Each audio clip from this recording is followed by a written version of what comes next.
자, 이어서 계속 직권 말소 등기 보고 계시는 중입니다. 자, 일단 지금 항상 제가 이제 공부를 할 때 여러분들이 지금 뭘 공부하고 있는지, 항상 공부하실 때는요, 왜 우리 법학이라는 게 이제 논리학이거든요. 체계가 아주 중요해요.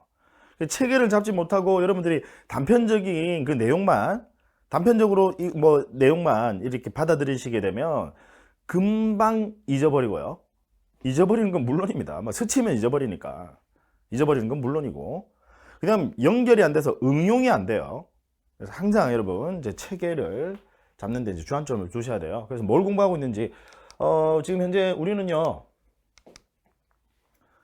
등기 절차 공부하고 계시는 중입니다. 그 중에서 이제 직권해안 등기. 그래서 직권해안 등기 중에서 직권 소유권 보존 등기, 직권 소유권 보존 등기 먼저 보셨고요. 그다음 이어서 이제 직권 말소 등기 보고 계시는 중입니다.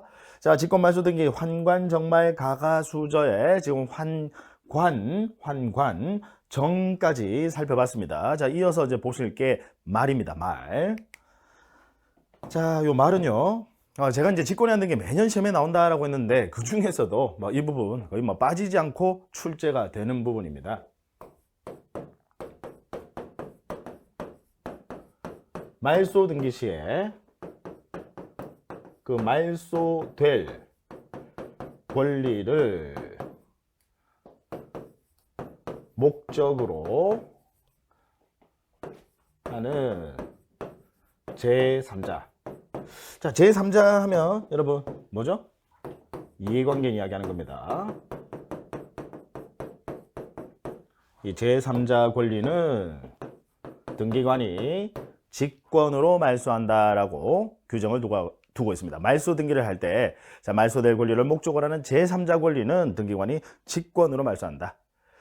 자, 사례를 가지고 설명을 드릴 겁니다. 여러분들 시험에서도 간략한 사례형으로 주로 출제를 합니다. 간략한 사례형으로.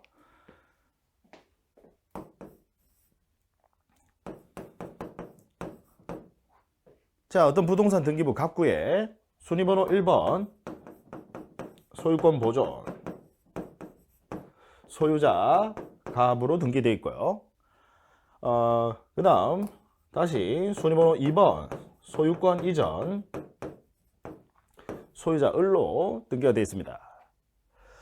자, 이 상태에서 그러면 일단 등기부상 소유자는 을이다, 그죠? 이 소유자 을이, 등기부상 소유자 을이 돈을 빌립니다. 돈을 빌리고 은행에 가서요 저당권을 설정합니다.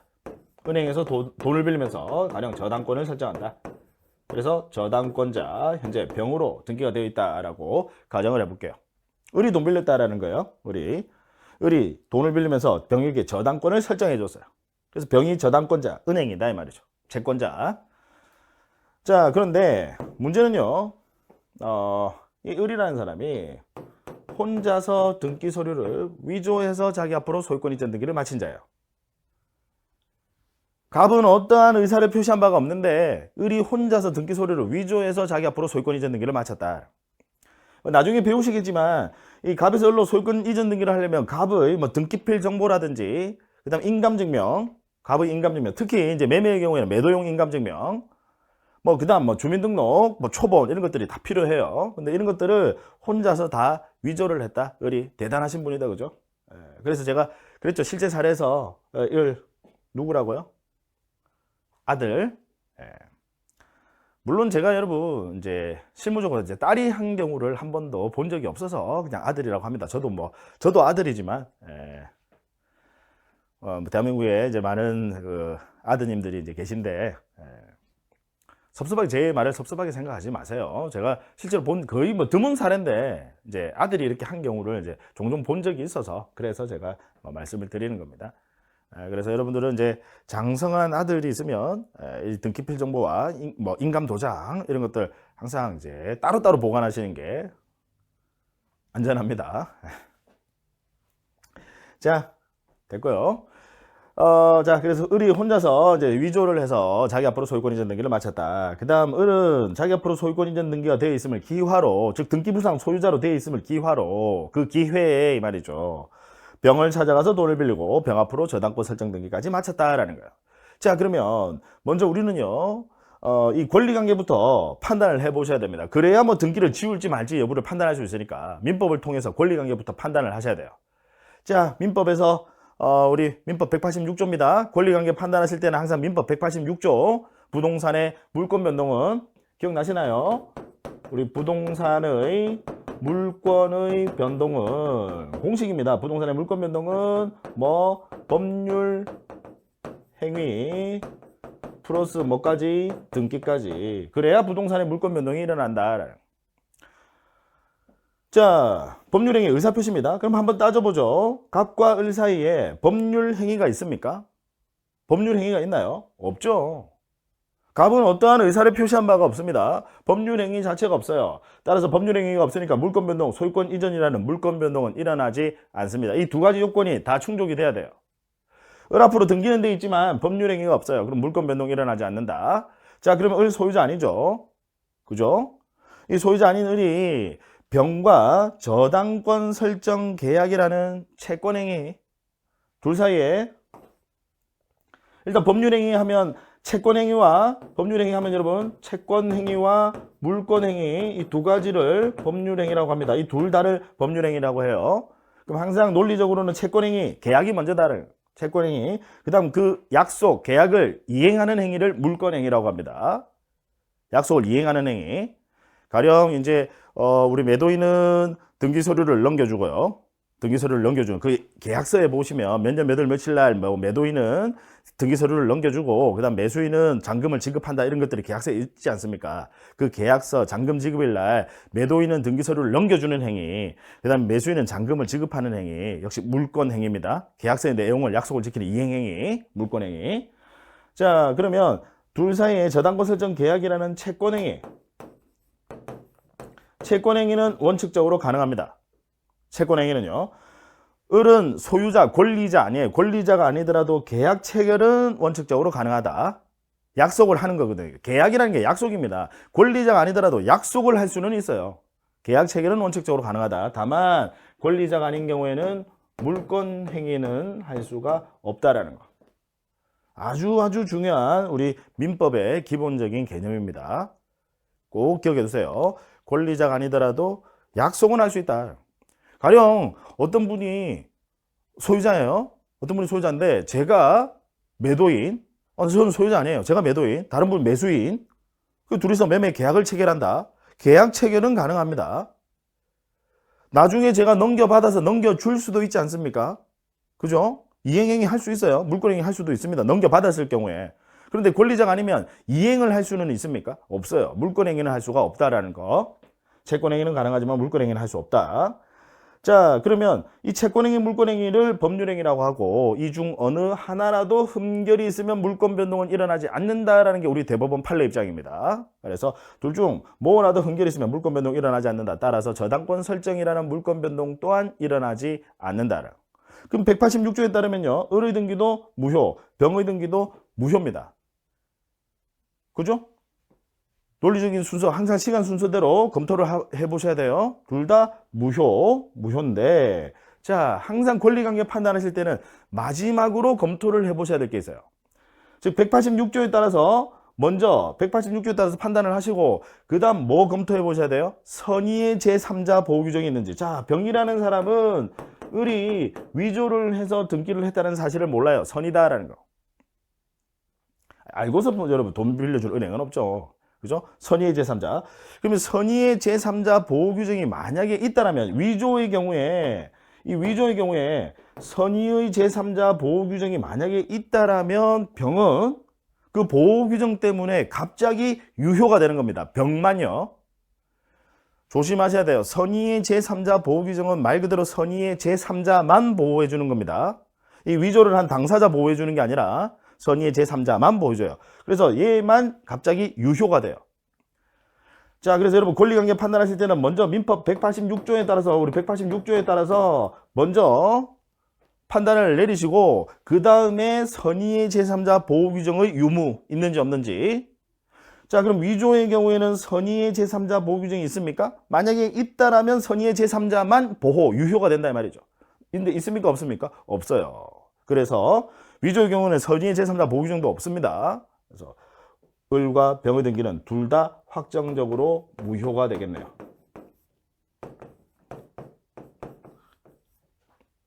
둘 다 무효다. 자, 그러면 이제 갑 등기부 정리해 주셔야 돼. 나도 모르는 사이에 을 앞으로 소유권 이전 등기돼 있었고 을이 또 은행에 돈 빌리면서 저당권 설정 등기가 돼 있더라.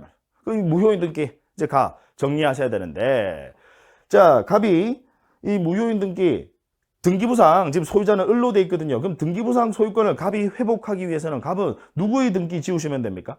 을의 등기. 등기부상 갑이 소유권, 지금 등기부상 을이 소유자로 돼 있거든요. 그러면 이걸 갑이 등기부상 소유권을 회복하기 위해서는 을의 등기만 말소하면 되죠. 을 등기. 그죠? 자, 그래서 을의 등기를 이제 말소합니다. 예, 말소해야 되는데, 자, 이 을의 등기는 어떻게 말소를 하느냐? 이 무효인 을의 등기는 어떻게 말소하느냐? 상당히 많은 분들이 이걸 직권 말소한다라고 말씀하시는 분들이 계세요. 이걸 직권 말소한다라고 잘 생각해 보자고요, 여러분. 등기관이 신도 아닌데 가만히 앉아 있다가 을이 혼자서 얘는 아마 등기를 위조했을 거야 라고 하면서 등기관이 알아서 직권으로 말소한다? 무슨 등기관이 신입니까? 제가 너무 흥분했나요? 말도 안 되는 소리다, 그죠? 당사자 등기는요, 이 당사자 등기는 얘는 위조를 한 당사자예요. 당사자 등기는 어떻게 말소하냐? 신청 말소입니다. 얘는 신청 말소예요. 즉 갑과 을이 공동으로 등기소 가서 신청하시든지, 만약에 을이 야 등기소 가자, 우리 말소 신청하러 가자, 이제 갑이 소유자니까 을 데리고 야 을 너 위조했지, 우리 말소하러 가자 라고 했더니 을이 나 지금 감옥을 가야 되니까, 을 지금 감옥 가셔야 되거든요. 상당히 여러 가지 범죄가 성립합니다. 그래서 감옥 가야 되니까 나 지금 바빠서 못 가겠어, 감옥 갈 준비를 좀 해야 돼. 그럼 상대방이 응하지 않습니다. 그럼 뭐 소송. 상대방이 응하지 않으면 갑은 을을 상대로 소유권 말소 청구 소송을 제기해서 승소 판결을 받게 되면 단독 신청입니다. 어쨌든 당사자 등기는 공동 신청이든 판결 받으면 단독 신청이든 신청으로 말소하는 것이다 라는 거. 중요해요, 신청 말소. 자, 그 다음, 그러면 우리 등기 법학이요, 여러분, 논리학이거든요. 등기 철저히 논리성이 유지가 됩니다. 설정이라는 것은 만들어줬다라는 거예요. 누가 병의 저당권을 만들어줬나요? 을이 병에게 저당권을 설정 만들어줬는데, 돈 빌리면서 저당권, 야 너 저당권 해, 만들어준 거예요. 그래서 이걸 설정적 승계라고 합니다. 만들어서 줬다 이 말이죠. 그런 개념이에요. 소유자는 저당권을 설정할 수도 있고, 지상권을 설정해서 줄 수도 있고, 전세권을 설정해서 줄 수도 있고, 만들어줬는데, 을이 만들어줬는데, 을이 등기부에서 지워지게 돼요. 그러면 논리적으로 병이라는 사람은 살아남을 수가 없습니다. 그래서 법에서 규정을 두고 있어요. 뭐라고 규정을 두고 있느냐? 말소 등기를 할 때, 말소 등기 시에 그 말소될 권리를 목적으로 하는 제3자, 여기서 파생된 권리다 이 말이죠. 여기서 파생된 권리, 제3자. 이 제3자 권리는 등기관이 얘는 직권으로 말소한다. 이건 직권으로 말소한다. 이건 직권 말소. 다만 우리 등기관은요, 형식적 심사 권한밖에는 없어요. 등기관은 필요 서류 구비 여부만 판단할 수 있습니다. 형식적 심사 권한. 우리 실체관계에 대한 판단은 법원에서 판단을 해야 될 사안이거든요. 등기관은 형식적 심사 권한밖에는 없어요. 자, 그런데 을의 등기는 말소 신청이 들어왔어요. 당사자 등기는 신청으로 말소해야 되니까 말소 신청이 들어왔습니다. 공동으로 신청을 하든, 아니면 판결받아서 갑이 을을 상대로 판결받아서 판결문을 가지고 단독 신청을 하든, 당사자 등기는 이제 신청을 하니까 그럼 얘는 지워주겠는데, 문제는 여기서 이해관계에 얘가 유효인지 병이라는 이 저당권이 유효인지 무효인지 우리는 민법을 통해서 판단을 해봤지만 등기관은 판단을 내릴 수 있는 권한이 있습니까? 없습니까? 없어요. 이 유무효 여부를 판단을 할 수 있는 권한이 없습니다, 등기관은. 그래서 당사자 등기 말소 신청을 할 때는 반드시 뭘 첨부하셔야 되느냐? 이 당사자 등기를 말소할 때는 얘가 말소 당하면 얘도 같이 직권 말소, 쉽게 생각하면 자동 말소다 이 말이죠. 이게 자동 말소 당하니까 이게 불리해요, 안 불리해요? 불리하다, 그죠? 불리한 제3자를 뭐라고 합니까? 이 위조한 당사자 아니거든요. 제3자 뭐라고 해요? 이해관계인. 그래서 이 이해관계인을 뭘 첨부하셔야 되느냐? 당사자 말소 신청할 때 뭘 첨부하셔야 되느냐? 승낙서 첨부하셔야 된다. 그래서 이해관계인, 여기 사례에서는 병이다, 그죠? 이 병의 승낙서를 첨부하셔야 돼.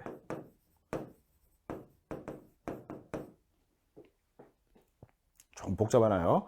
이해관계인 병의 승낙서를 첨부한 경우에 이 당사자 등기는 신청으로 말소하고 이 제3자 이해관계인 등기는 직권으로 말소한다. 얘는 직권 말소.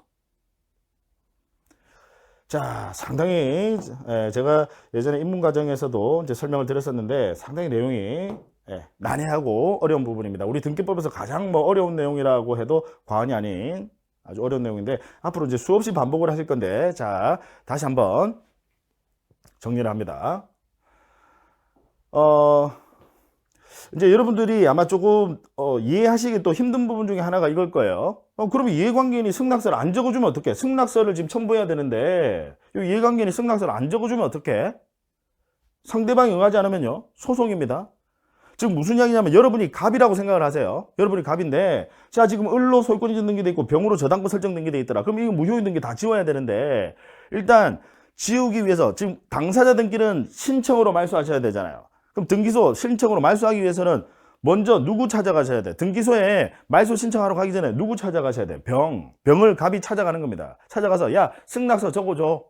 그래서 만약에 병이 이제 민법을 설명해 주는 거죠. 이제 병에게 갑이, 야, 너도 무효니까 승낙서 적어줘. 근데 만약에 병이 승낙서를 적어주지 않는다? 그러면 상대방이 응하지 않은 거니까 소송입니다. 그래서 갑은 병을 상대로 저당권 말소 청구 소송을 제기해서 승소 판결을 받게 되면 그때는 승낙서 대신에 첨부하시면 되는 겁니다. 이해하시겠어요? 자, 그 다음 또 여러분들이 이제 또 오해하시는 것 중에 하나가 이 당사자 등기를 신청으로 말소하는데 이 말소 등기를 할 때 이해관계인의 승낙서를 첨부하지 않으면요, 얘 직권 말소 당한다, 그죠? 얘 승낙서를 첨부하지 않으면 아예 당사자 등기 말소조차도 안 해줍니다. 승낙서, 병의 승낙서를 첨부하지 않으면 병이 직권 말소 당하지 않는 것은 물론이고요, 병이 승낙서 첨부하지 않으면 병이 직권 말소 당하지 않는 것은 물론이고 을의 등기 또한 말소하지 않습니다. 자, 그래서 아주 중요한 내용이 나옵니다, 여러분. 말소 등기와 말소 회복 등기, 말소됐던 거 다시 살려내는 겁니다. 말소 등기와 말소 회복 등기는 반드시 이해관계인 승낙이 필요하다는 거. 그래서 승낙서를 적어주지 않으면 소송을 제기해서 판결을 받아서라도 승낙서가 필요하다는 거. 말소 등기와 말소 회복 등기를 할 때는 반드시 이해관계인의 승낙이 필요하다. 아니면 아예 그 등기 말소 자체를 안 해줍니다. 왜? 등기관은 얘 지우면 얘는 무조건 법에서 지우라고 돼 있거든요. 근데 얘가 유효인지 무효인지 여부를 판단할 수 있는 권한이 없으니까 승낙서를 첨부해 주셔야 된다. 그래서 승낙서를 첨부하지 않으면 당사자 등기 말소 안 돼요. 이해관계인 등기 직권 말소 당하지 않는 것은 물론이고요, 당사자 등기 또한 말소하지 않습니다. 자, 그 다음 또 정리하면 지금처럼 여러분 우리 당사자는 어떻게 말소를 했나요? 지금 당사자를 어떻게 말소했죠? 신청 말소입니다. 신청 말소. 그 다음 제3자 즉 이해관계인, 왜냐면 얘가 지워지게 되면 얘는 같이 따라서 지워져야 될 운명이거든요. 불이익을 입는 제3자다 이 말이죠. 얘는 위조를 한 당사자 아니에요. 불이익을 입는 제3자 이해관계인. 이 불이익을 입는 제3자 이해관계인은 어떻게 말소? 직권으로 말소한다라는 거 정리 잘 하셔야 됩니다. 당사자는 신청 말소, 이해관계인은 직권 말소. 다만 그 전제 자체는 뭐냐? 승낙서 필요하다. 왜? 말소 등기를 하게 되면 그 이해관계인은 직권 말소 당하니까 승낙서 필요하다. 이유는 아시겠죠? 등기관은 형식적 심사권한밖에 없어서 유효 무효 여부를 판단을 내릴 수가 없어요. 등기관이 법을 안다, 민법을 안다 하더라도 등기관도 여러분 민법 잘 알아요. 우리 등기관 되려면 여러분들 시험에는 이제 그런 부분까지 나오진 않지만 이제 법원 공무원 시험 같은 경우에 보면 그런 부분들도 출제를 하더라고. 과거에 우리 시험에서도 출제를 한 적이 있긴 한데 지금은 이제 그런 문제를 출제할 가능성은 없어요. 등기관이 되려면 여러분 왜 등기소 가보시면요. 앞쪽에 왜 우리 이 데스크 쪽에 있잖아요. 민원인을 제일 처음 먼저 상대하는 그분들은 등기관 아닙니다. 등기 공무원이긴 하지만요. 등기관 아니에요. 그분들은 이제 9급 또는 뭐 8급 우리 공무원 급수. 그래서 9급 하면 이제 서기보, 9급이 서기보, 그다음 8급이 이제 서기. 그분들 말고 등기관이 되려면 그 등기소 가시면 안쪽에 앉아 계신 분 계세요. 데스크 쪽 말고 그 안쪽에. 그분들은 몇 분 안 계십니다. 그래서 최소한 7급 이상 되셔야 돼요. 등기관 되려면요. 그럼 7급 뭐 주사보, 그다음 6급 주사, 뭐 5급 사무관, 뭐 이런 분들, 그런 분들이 등기관이에요. 그러니까 높으신 분들이다. 그만큼 경력도 많으신 분들이에요. 당연히 여러분 민법 아십니다. 근데 민법 안다 하더라도 판단을 할 수 있는 권한을 우리 법에서 부여하지 않습니다. 그래서 말소 등기를 할 때는 이 직권 말소 당할 즉 이해관계 내 승낙서도 첨부하셔야 된다. 그래서 말소 등기와 말소 회복 등기는 반드시 이해관계 내 승낙이 필요하다. 자, 제가 아주 비교적 자세하게 또 설명을 드렸고요. 여러분들은 뭐 이 설명을 앞으로도 여러 번 반복을 하실 겁니다. 반복을 해서 그냥 귀에 못이 박히도록 반복을 하실 거예요. 어쨌든 중요하고 어려운 부분입니다. 시험에 출제되는 것은 물론입니다. 반드시 알아두셔야 되는 중요한 부분이다라는 거 다시 한번 강조를 드립니다.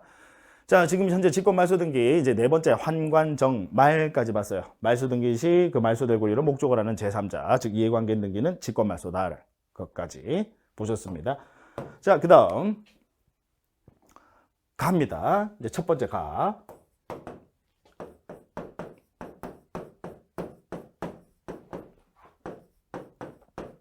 자, 가등기, 유예등기, 직권말소. 자, 같이. 물론 가등기는 나중에 뒷부분에 가시면요. 아주 자세하게 배우실 겁니다. 가등기 파트는 매년 12문제 중에서 반드시 한 문제 이상 출제가 됩니다. 그래서 자세하게 배우실 건데 일단 이 직권말소 파트에서 가등기에 관한 내용이 나오니까 여기서 또 좀 언급을 하면서 설명을 드릴게요. 사례를 가지고 설명을 드립니다.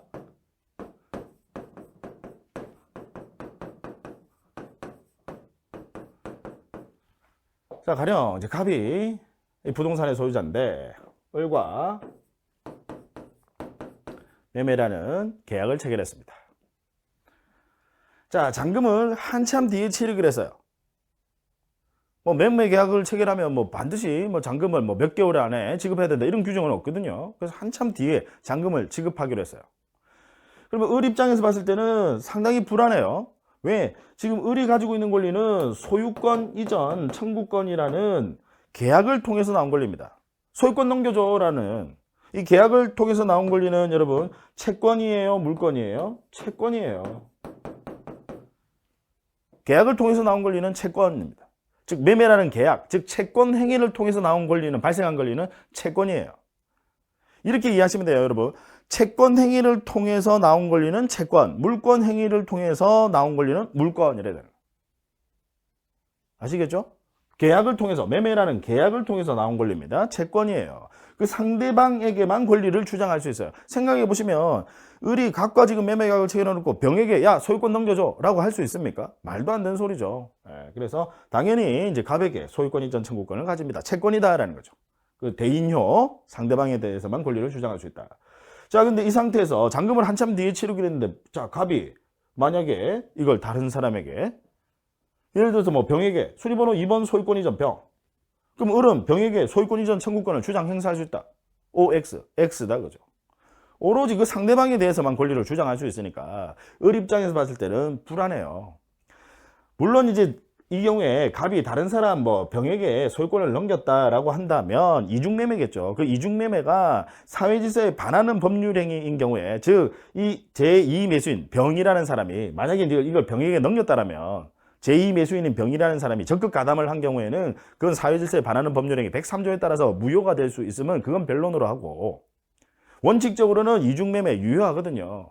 그럼 을 불안하단 말이에요. 그래서 이거 지금 잔금 지급하기 전이니까 자기 앞으로 소유권 이전이라는 본등기는 하지 못하고 임시로 등기하는 제도를 마련한 겁니다. 그게 가등기 제도예요.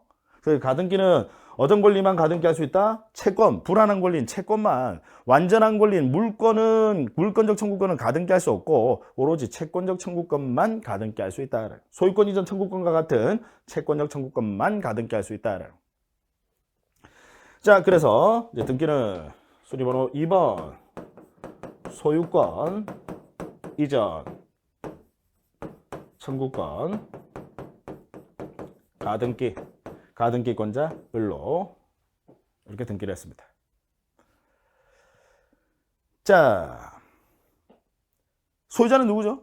가등기가 되게 되면 여러분 소유권은 을에게 기속한다. OX X예요. 가등기는 임시로 한 등기니까 물권 변동의 효력은 인정하지 않습니다. 그럼 여전히 소유자는 갑이에요.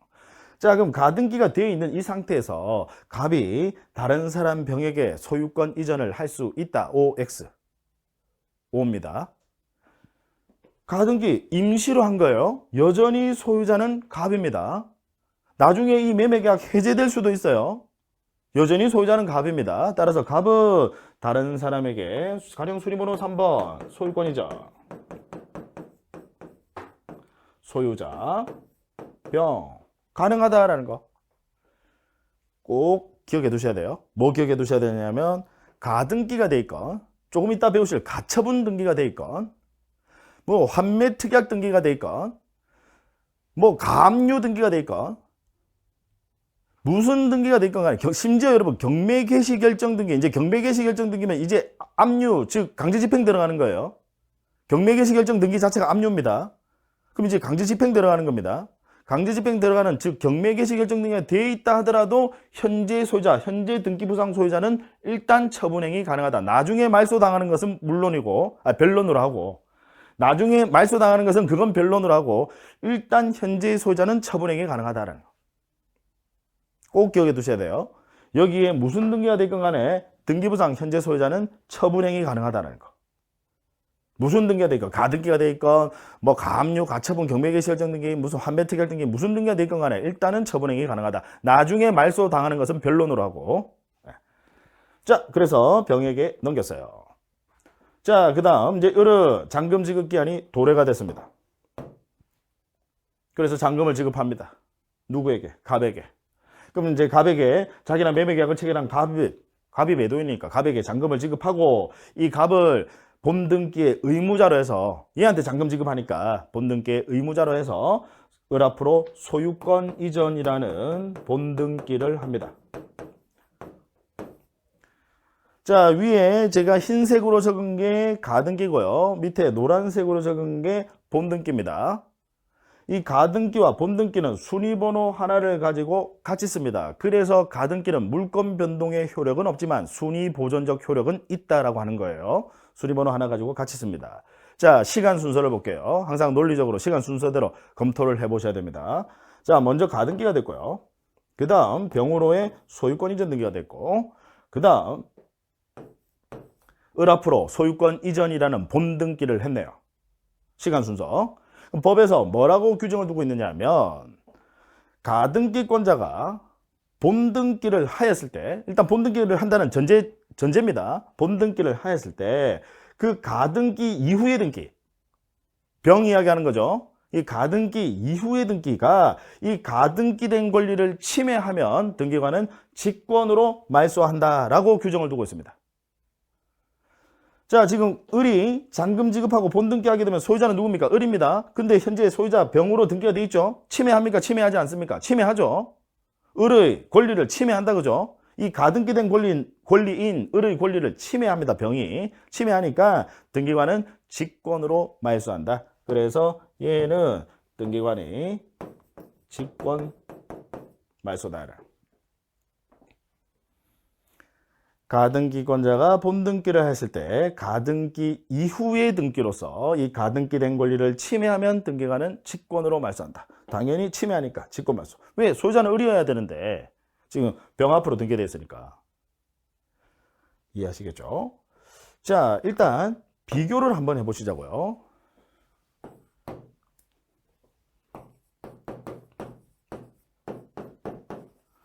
환관정말 가가수제 두 번째 갑니다. 두 번째 가는 당해 가처분 등기인데 아마 여러분들이 이 두 가지 사례를 공부를 해보시면 여러분들이 출제 자료도 시험에 내고 싶으실 거예요. 아주 출제 비중이 높습니다. 반드시 알아두셔야 되는 중요한 내용입니다. 자, 예를 듭니다. 각구에 두 가지 사례 비교해 보시자고요. 소유권 보조 갑인데 을과 역시 매매 계약을 체결합니다. 사실관계부터 달라요. 아까 여러분 지금 이 첫 번째의 경우에는요, 매수인 을이 매매 계약 체결하고 당연히 잔금은 지급하지 않은 상태에서 가등기한 겁니다. 잔금 지급하면 당연히 소유권 이전이라는 본등기 하겠죠. 자, 이번에는요, 이 두 번째 사례입니다. 잔금을 모두 지급했습니다. 잔금 지급을 했어요. 잔금을 지급하면 당연히 을 앞으로 소유권 이전이라는 본등기를 해야 되는데 이 갑이라는 사람이 잔금만 받아놓고요, 등기에 협조를 또 하지 않습니다. 아니, 뭐 그런 경우가 있으니까 이게 문제가 되는 거죠. 뭐 흔하지는 않겠죠. 보통 이제 우리 민법에 따르면 당연히 이제 등기를 넘겨줘. 갑은 을에게 등기 넘겨줘야 되거든요. 이 소유권 이전 등기를 넘겨줘야 될 이 의무와 을이 잔금, 매매 대금을 완납, 잔금을 지급해야 될 이 의무는 당연히 공평의 원칙에 따라서 동시이행 관계입니다. 그래서 서로 동시이행하는 것이 원칙인데, 뭐 갑이 이러는 거죠. 야, 일단 대금부터 먼저 주면 내가 이거 뭐 저당권 소멸시키고 내가 뭐 내 앞으로 돼 있는 저당권 이런 것들 소멸시키고 나중에 등기 넘겨줄게. 뭐 이렇게 할 수도 있잖아요. 그래서 착한 을이 그래서 잔금을 지급했습니다. 그런데 문제는 갑이 등기에 협조를 하지 않는다. 그럼 상대방이 응하지 않으면 어떻게 하셔야 돼요? 을 입장에서 여러분이 을이다. 어떻게 하셔야 돼요? 소송이죠. 소송을 제기하셔야 되는데 문제는 소송 제기하기 전에 혹시 또 갑이 다른 사람에게 또 팔아버릴 수 있다. 그러면 을은 마찬가지로 을은요, 잔금을 지급했다고 해서 이 을이 바로 물권자가 되는 거 아닙니다. 잔금 지급했다고 해서 바로 물권자가 되는 거 아니에요. 뭐까지 해야? 186조 뭐까지 해야? 법률행위 플러스 뭐? 등기하지 않으니까 을 아직 소유자 아니에요. 그럼 등기까지 하셔야 되는데 얘가 다른 사람에게 팔아버리게 되면 을은 다른 사람에게 그 소유권 이전 청구권이라는 역시 채권적 청구권입니다. 등기 안 했으니까 아직 물권자 아니에요. 이 소유권 이전 청구권 다른 사람에게 주장 행사할 수 있습니까? 없어요. 마찬가지죠.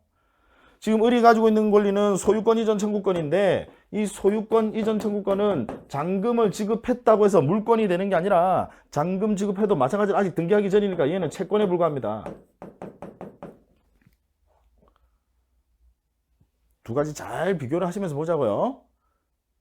자, 그러면 을 입장에서 봤을 때 일단 갑 너 다른 사람에게는 처분하지 마. 붙잡아 놓고 소송 들어갈 필요 있습니다. 그죠? 자, 을. 돈 달라고 하는 권리입니까? 소유권 이전 청구권. 돈 달라고 하는 권리입니까? 아니다, 그죠? 돈 달라고 하는 권리 아니에요. 비금전적 권리에 기초해서 상대방의 재산을 임시로 처분 제한하는 것을 뭐라고 하죠? 가처분이라고 합니다. 가처분. 가압류 가처분 구별하셔야 돼요. 자, 그래서 을은 법원에 가서 가처분 신청을 합니다. 정확하게는 이제 처분금지 가처분이에요. 처분하지 말도록 해주세요 라는 처분금지 가처분 신청을 합니다. 그럼 법원은 가처분 결정을 내려요. 등기는 어떻게 이루어지죠? 법원에서 결정 내렸다. 등기는 어떻게? 촉탁으로. 그래서 수리번호 2번 가처분. 가처분권자. 누가 가처분한 거죠? 을이죠. 가처분권자 을로 등기가 되죠. 이 등기가 법원의 촉탁에 의해서 이루어진다 이 말이에요. 자, 그럼 가처분 등기가 되어 있으면요, 소유자는 누굽니까? 을입니까? 아니다. 여전히 갑이다. 그죠? 이 가처분 등기는 당연히 물권 변동의 효력은 없습니다. 그럼 여전히 소유자는 갑이다. 그럼 갑은 가처분 등기가 되어 있다 하더라도 처분행위는 할 수 있다 없다? 일단은 처분행위 할 수 있다 없다? 있다. 그래서 팔아버립니다. 여러분들은 이제 이렇게 생각하실 거예요. 아유, 뭐 가처분 등기가 돼 있는데 누가 사더라고요. 심지어 등기부도 한 번도 안 보고 여러분 거래하시는 분들이, 제가 이렇게 말하면 여러분들 에이 거짓말이라고 하시겠는데 실제로 많이 있습니다. 자기가 거기 안에 딱 들어가게 되면요 잘 안 보여요. 숲 안에 들어가면요 전체적인 숲이 안 보입니다. 숲이 보이지 않습니다. 그냥 그 안에 들어가서 그냥 뭐 이 나쁜 사기꾼의 말에 그냥 막 현혹이 되는 거예요. 저는 여러분 그렇게 봐요. 지금 예전에 그런 이야기가 나오더라고요. 우리 그래서 예전에 청와대, 최근에 청와대 청원도 하고 국민청원도 하고 그렇게 했었는데, 공인중개사 앞으로 없어져야 될 직종, 예전에 이제 알파고라고, 왜 이세돌 씨한테 바둑을 이기셨던 분 있지 않습니까? 이기셨던 분이 아니지. 이기셨던 기계라고 해야 되나? 어쨌든 그 인공지능. 그 알파고가 이제 나오면서 앞으로 없어질 직종에 여러 가지 직종들이 있더라고. 세무사도 있고, 심지어 판사, 검사도 있더라고요. 판사, 검사, 하면서, 거기 공인중개사 들어가 있고 한데, 저는 그렇게 봅니다. 판사, 검사가 없어진다. 그건 말도 안 되는 소리고요. 공인중개사, 여러분, 여러 가지 직방, 다방 해서 그런 것들 막 나오고 하니까 앞으로 없어질 직종이 아니냐라고 우려를 하시는데, 여러분, 우리 중개라는 건요, 단순한 소개만 하는 거 아니에요. 단순한 소개만 하는 게 아니라, 단순한 소개만 한다면 직방, 다방이 가름할 수 있겠죠, 중개사를. 아니에요. 소개에다가 플러스 중재라는 걸 해야 돼요. 매도인, 매수인 중재하는 게 여러분 쉽지 않습니다. 그 이해관계, 법률관계를 서로 간에 조절을 하면서 계약서도 쓰셔야 되고, 그 계약 체결을 또 해야 돼요. 계약 체결하는 게 그렇게 쉽지 않습니다. 물론 쉬운 경우도 있지만요. 쉽지 않은 경우도 많아요. 그 다음에 어떤 사람이 매수인이 어떤 부동산에 대해서 내가 이걸 취득을 하려고 하는데 여기에 뭘 하려고 한다. 그럼 그게 되는지. 그런 거 여부. 다 우리 공인중개사가 부동산에 관한 전문가 아닙니까? 그래서 여러분 왜 우리 국토의 계획 및 이용에 관한 법률에 보시면 용도 지역에 따라서 어떤 건물은 건축행위를 할 수 있고 할 수 없고 이런 것들 나오잖아요. 그죠? 이종 일반 주거 지역에는 뭘 지을 수는 있고 뭘 지을 수는 없고 단란주점은 안 되고 이런 것들 나오지 않습니까? 그죠? 그다음 또 우리 이 교육과 관련된 법에 보시면 이 절대 보호구역 상대 보호구역에서 있거든요. 그래서 학교 교문으로부터 몇 미터 안에 50미터 안에는 뭐는 안 되고 학생들에게 방해되는 이런 것들은 안 된단 말이죠. 그런 것들 여부도 다 따져보셔야 되고 소방 관련된 법규 다 보셔야 되고요. 심지어 이제 수도 관련된 법규, 우리 수도법이라고 있어요. 수도, 이게 하수도에서 하수도도 여러 가지 있습니다. 정화조를 설치해야 되느냐, 그럼 정화조 설치의 규격은 얼마냐? 그 다음 정화조 설치가 필요 없는 경우도 있어요. 분류식 하수 광거인 경우에는 정화조 설치가 필요 없거든요. 분류식이라 해서 이제 분리돼서 바로 나가도록 하는 겁니다. 그런 경우도 정화조 필요 없어요. 또 원인자 부담금 납부 대신에 이제 많은 하수 발생을 시키니까 그 하수 발생의 원인을 제공한 사람이 또 국가에 돈을 내야 되는 거예요. 원인자 부담금 납부 이런 것들 여러분 단순히 우리 중개사에 중재가 없다 하면 중재라는 게 서로 조절하는 거거든요. 중재가 없다면 제가 시간만 많으면 아주 좀 자세하게 디테일하게 설명을 드릴 건데 지금 그럴 수는 없고 우리 지금 공시법 공부해야 되니까 어쨌든 없어져야 될 직종의 중개사 그건 말도 안 되는 소리입니다. 그래서 사실 국민청원 할 필요도 없어요. 말도 안 되는 소리입니다. 있을 수가 없는 일이에요. 단순한 소개만 하는 거 절대 아니다라는 거죠. 자, 그래서 가처분이 돼 있는데 이제 이야기가 잠깐 샜네요. 가처분이 돼 있다 하더라도 처분행위할 수 있다라는 거. 가등기가 돼 있건 무슨 등기가 돼 있건 일단은 현재 소유자는 처분행위 가능하다.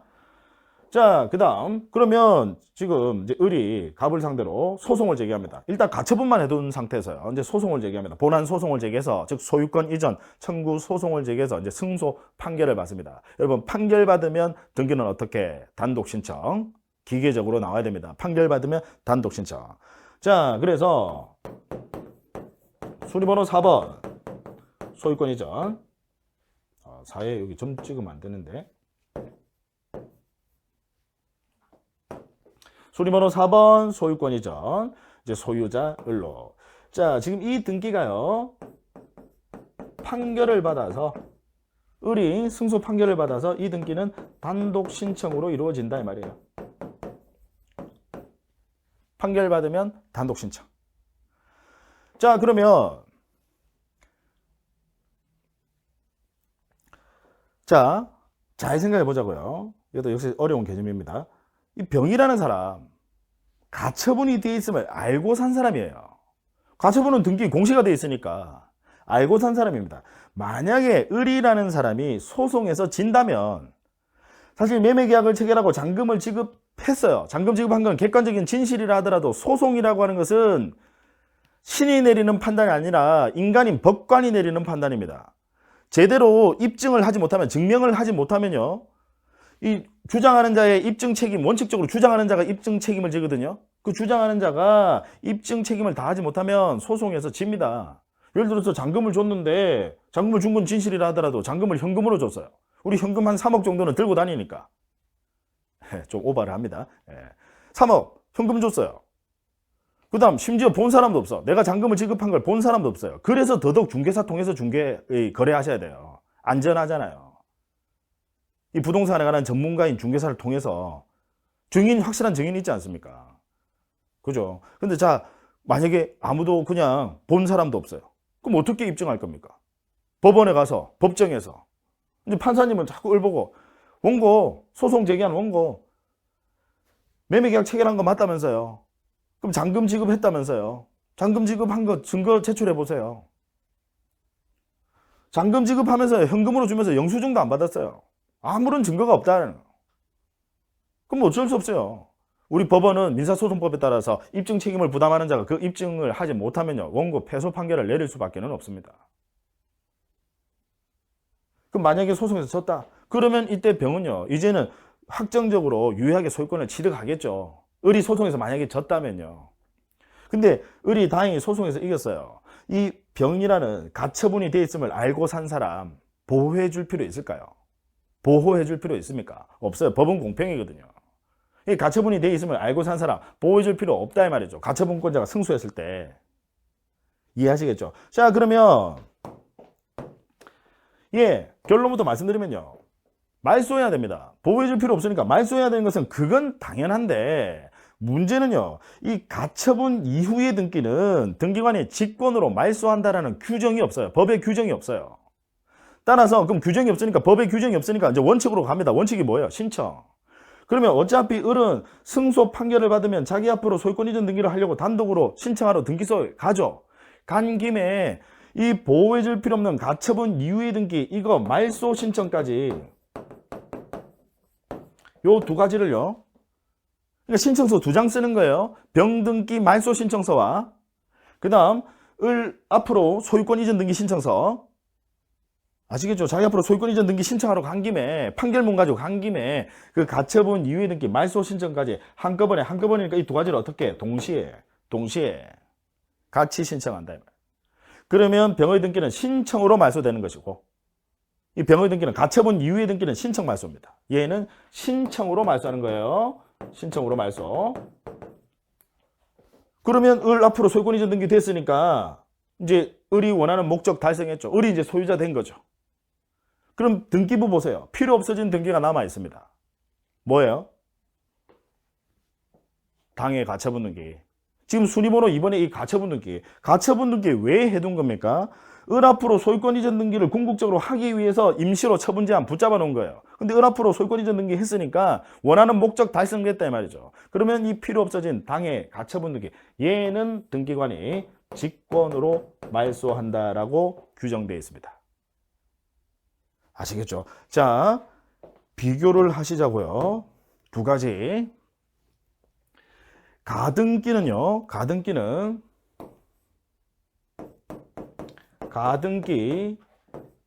이후의 등기 어떻게 말소했나요? 가등기는 가등기 이후의 등기를 가등기 이후의 등기를 어떻게 말소했죠? 직권으로 말소합니다. 그러고 나면 당해 가등기는 가등기권자가 본등기하게 되면 이 가등기, 당해 가등기 얘 말소하면 돼요, 안 돼요? 큰일 나요. 순위번호 하나 가지고 같이 씁니다. 가등기는 본등기와 순위번호 하나 가지고 같이 씁니다. 따라서 가등기가 본등기를 했다 하더라도 당해 가등기는 말소하지 않습니다. 얘는 말소하시면 안 돼요. 당해 가등기는 건드리지 않습니다. 이건 말소하는 거 아니다. 자, 비교해 보자고요. 가처분 이후의 등기. 가처분권자가 이제 승소 판결을 받아서 그 원하는 목적의 등기를 하는 경우에 그 가처분 이후의 등기 어떻게 말소했죠? 신청 말소입니다. 특히 등기소에 판결받으면 단독 신청하러 가죠. 간 김에 단독으로 한꺼번에 같이 말소 신청하는 겁니다. 따라서 정확하게는 단독 신청 말소입니다. 가처분권자가 단독 신청으로 말소시킵니다. 가처분 이해 등기는. 그러고 나면 필요 없어진 당의 가처분 등기. 얘는 어떻게? 등기관이 직권으로 말소한다. 당의 가처분 등기는 직권 말소. 왜? 가처분 등기는 독립해서 순위번호 하나 가지고 따로 씁니다. 필요 없어졌어요. 이런 것들이 계속 등기부에 남아있으면 권리관계를 분석하는데 지저분하고 힘들겠죠. 따라서 등기관은 직권으로 말소한다. 이렇게 법의 규정을 두고 있습니다. 두 가지 잘 비교하셔야 됩니다. 상당히 헷갈리는 부분이에요. 특히 이제 처음 하시는 분들은 이 부분 역시 등기법에서 상당히 어려운 부분입니다. 그리고 우리 등기법에서 어려운 파트가 몇 가지 있거든요. 그 몇 가지 그게 어디에서 등장하는지 직권 말소에서 지금 현재 여러분 직권 말소 등기 보고 계시는 중이거든요. 직권 말소 등기 상당히 그래서 직권 말소 등기를 우리가 제대로 잘 이해를 한다면 등기법 전반에 대해서 이해를 했다라고 해도 과언이 아니다라고 이렇게까지 말씀을 오버를 할 수가 있어요. 아주 중요하고 어려운 내용입니다. 잘 정리해 두셔야 돼요. 자, 그러면 이제 환관 정말 가가까지 봤어요. 이제 가. 그다음 수저 남았다 그죠? 환관 정말 가가 수저. 이제 수.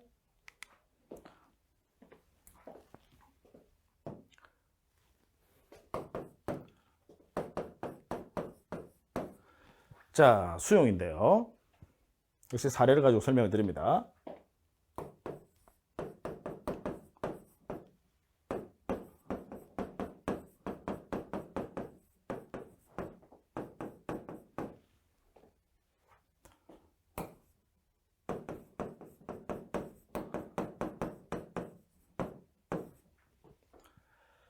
자, 의리 등기부상 소유자고요.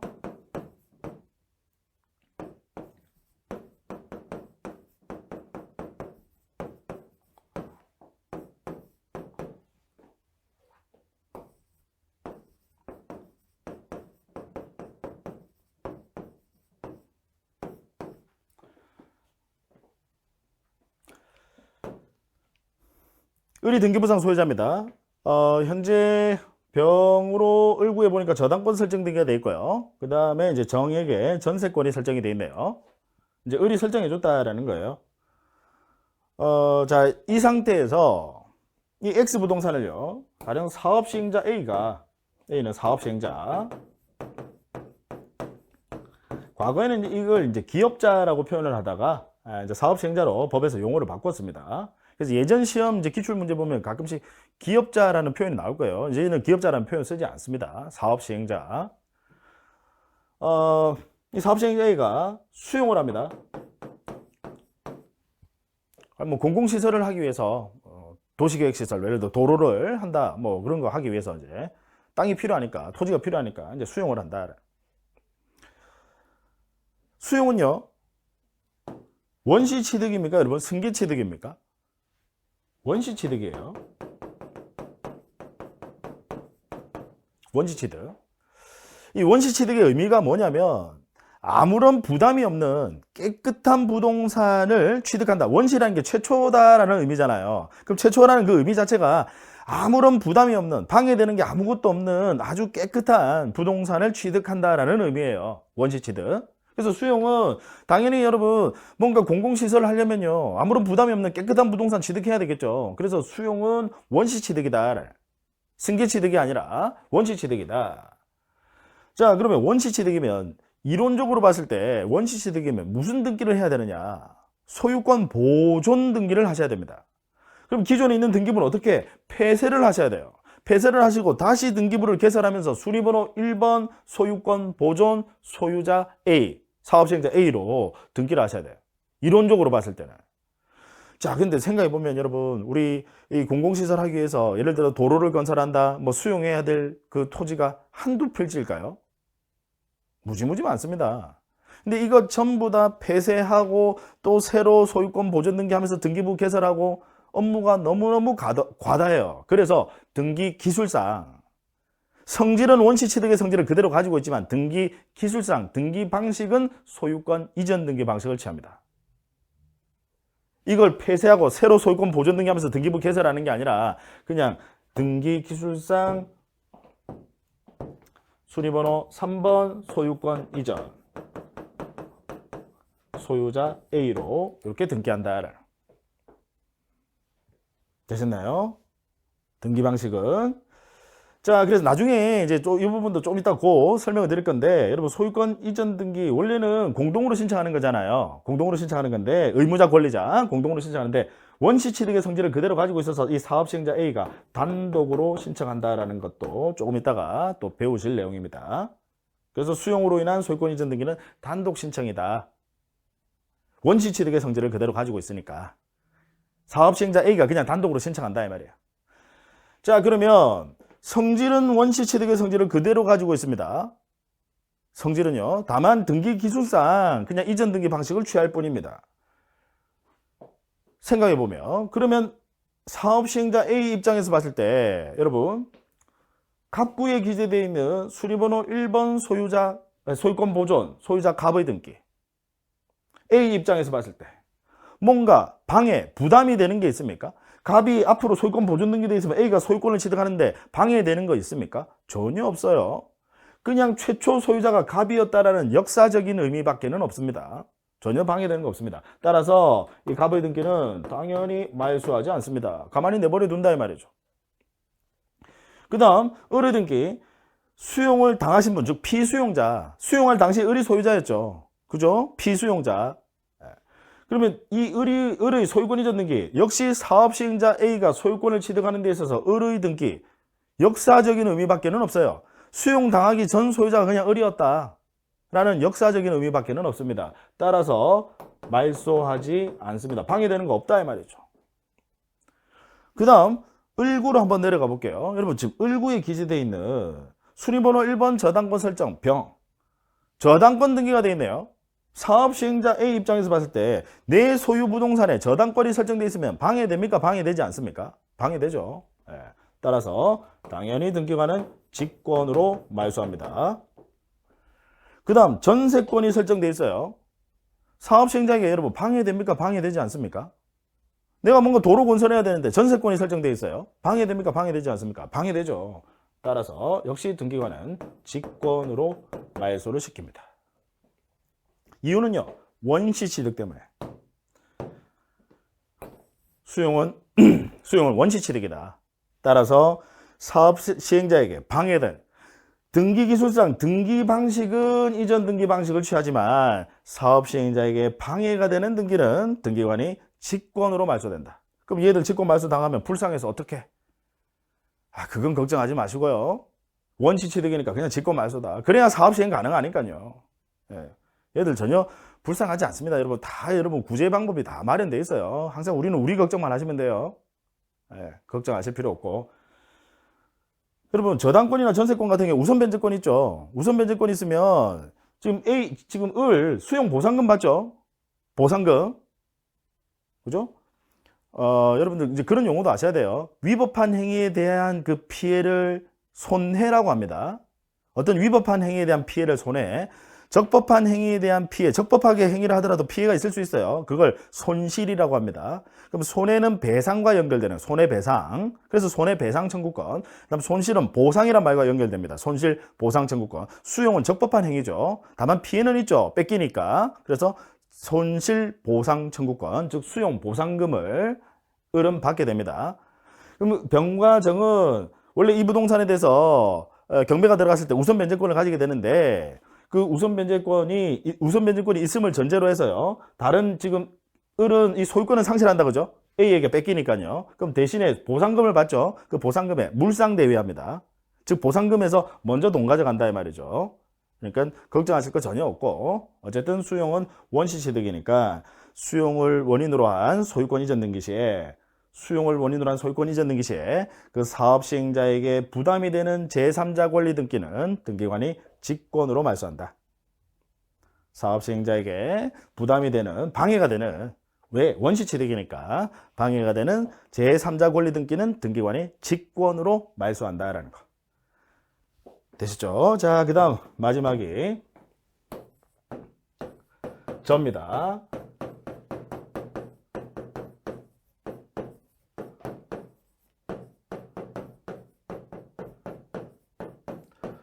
자, 이제 장기간 방치된 이제 저당권 등기인데, 이건 사실 우리 시험에서 출제 가능성은 없어요.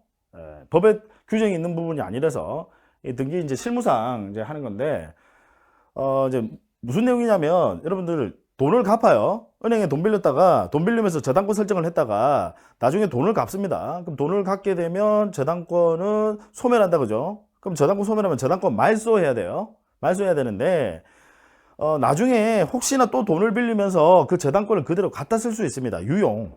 이해관계는 없는 한 무효인 등기도 권리관한 등기는 유용 다시 갖다 쓸 수 있어요. 그걸 유용이라고 합니다. 그래서 무효 등기를 이제 유용할 수 있으니까 나중에 돈 빌릴 걸 또 대비해서 말소시키지 않고 가만히 있다가 그럼 나중에 돈 빌리면 그 무효인 등기를 또 유용을 합니다. 다시 저당권 설정하지 않고 그냥 그걸 쓴다 이 말이죠. 물론 이해관계는 없을 경우를 전제로 합니다. 자, 근데 다시 돈을 안 빌리고요. 20년, 30년 지나가 버렸습니다. 그러면 저당권 설정 등기만 어쨌든 무효인 등기인데 걔만 등기부에 그대로 남아있어요. 등기부만 지저분해지고 권리관계 분석을 하는데 힘들어진다, 그죠? 그래서 우리 등기관은 일정한 절차를 밟아서 장기간 방치된 저당권 등기, 뭐 말하는 줄 아시겠죠? 무효인 저당권 등기 이야기하는 겁니다. 장기간 방치된 무효인 이 저당권 등기를 일정한 절차를 밟아서 직권으로 말소한다라고 되어 있습니다. 자, 그래서 여러분들 지금 8가지 환관, 정말, 가가, 수저, 우리 이제 직권 말소 등기에 대해서 자세하게, 비교적 자세하게 살펴봤습니다. 앞으로도 수없이 또 여러 번 반복을 할 내용이고요. 상당히 아주 중요하다. 상당히가 아니라 아주 중요하다라고 강조 말씀을 드립니다. 자, 그러면 우리 이제 직권해한 등기까지 다 살펴봤어요. 직권해한 등기 살펴봤고, 이제 남은 게 뭐냐면, 물론 신청은 조금 이따 자세하게 살펴볼 거고요. 명령해한 등기인데, 이 명령해한 등기는 누가 누구에게 명령을 내린다라는 말이냐면, 법원이요, 누구에게? 등기관에게 명령을 내린다는 거예요. 그러면 여기서 이제 여러분들은 의문점이 드셔야 돼요. 어떤 의문을 가지셔야 되느냐면 법원도 관공서라면서, 그럼 법원이 관공서니까 관공서가 등장하면 등기 절차는 촉탁으로 개시가 돼야 된다고 조금 전에 공부하지 않았습니까? 그런데 이건 왜 명령으로 등기를 하느냐? 그럼 이 두 가지의 차이는 뭐냐? 일단 결론부터 말씀드립니다. 이 두 가지의 차이는요, 촉탁은요, 관공서 대 등기관, 등기관도 하나의 관공서야. 그럼 관공서 대 관공서니까 서로 간에 대등환 관계예요. 대등환 관계니까 관공서가 촉탁을 했을 때 뭔가 절차 서류가 미비된 게 있으면 각하시킬 수 있습니까? 없습니까? 있어요. 그래서 촉탁은 각하가 가능하다는 거, 안 받아주는 게 가능하다는 거. 서로 대등환 관계니까. 이에 반해서 명령해한 등기는요, 명령해한 등기는 이때는 이 법원은 단순한 관공서가 아니라 등기관의 상급기관으로서 작용을 합니다. 상급기관으로서 작용을 한다. 따라서 이때는 각하할 수 있습니까? 없습니까? 명령해한 등기는 각하할 수 있습니까? 없습니까? 없다라는 거. 이 점에서 일단 차이가 나요. 그럼 어떤 경우에만 법원이 명령을 내릴 수 있느냐? 단 하나입니다. 어디에서만? 이의신청 절차에서만. 이의신청 절차. 무슨 이야기냐? 등기관이 뭔가 수리 결정을 내렸다 또는 불수리 결정이 각하거든요. 받아줬다 또는 안 받아줬다 뭔가 결정을 내리면 거기에 대해서 불만이 있으신 분들 이의를 제기할 수 있습니다. 그걸 이제 이의신청이라고 하는데, 이의신청을 하게 되면 누가 판단을 내리느냐? 법원에서 판단을 내려요. 법원에서요. 그럼 이때 법원은 등기관의 상급기관으로서 작용을 하는 겁니다. 단순한 관공서가 아니라 이의신청 절차에서는 상급기관이다. 그래서 이때는 법원에서 심리를 해보니까 가령 이제 이런 거죠. 등기관이 보니까 등기 신청이 들어왔는데 등기관이 보니까 이게 이 추운 겨울날 가벼운 옷차림으로 갔을 때 가서 잤을 때 아침에 눈이 안 떠질 것 같더라. 그래, 비닐하우스야. 그래서 등기를 각하시켰어요. 그랬더니 이의 신청을 합니다. 왜 내 등기 각하세요? 나 이거 고정식 온실인데 왜 각하세요? 라고 하면서 이의 신청을 했어요. 그래서 법원에서 심리를 해봤더니 이의 신청이랑 말이 맞아요. 아침에 눈 떠지더라. 그래서 등기관 보고 야 등기관 기록해줘. 소유권 보존 등기 해줘. 기록 명령을 내립니다. 그럼 이때는 명령이란 등기 상급기관으로서 작용하는 거니까 등기관이 앞만 불쾌하더라도 각하할 수 있습니까? 없습니까? 없어요. 그냥 수리해야 된다. 그래서 명령이란 등기 뭐 말하는 줄 아시겠죠? 이의 신청을 하게 되면 뭐 등기에 대해서 불만 있으신 분들이 이의 신청을 하시게 되면 그때는 법원에서 심리를 해서 판단 내립니다. 그러면 이때 우리 법원은 단순한 관공서가 아니라 등기관의 상급기관으로서 작용을 하는 겁니다. 그래서 이때는 명령을 내린다. 심리를 해본 후 명령을 내린다. 기록명령 또는 하지 말아야 될 것을 등기했다. 야 지워 말소명령. 명령을 내린다. 그걸 명령에 의한 등기라고 합니다. 그 명령에 의한 등기는 오로지 이의 신청 절차에서만 나오고 이 명령에 의한 등기는 각하할 수가 없다라는 거. 이에 반해서 촉탁에 의한 등기는 대등한 관계니까 관공서 대 관공서 대등한 관계니까 각하할 수가 있다라는 거. 아시겠죠? 자, 우리 이제 등기 절차에 대해서 등기 절차 이제 총론 부분을 자세하게 여러분들하고 이제 같이 공부를 한번 해봤습니다. 잠깐 쉬었다 할게요.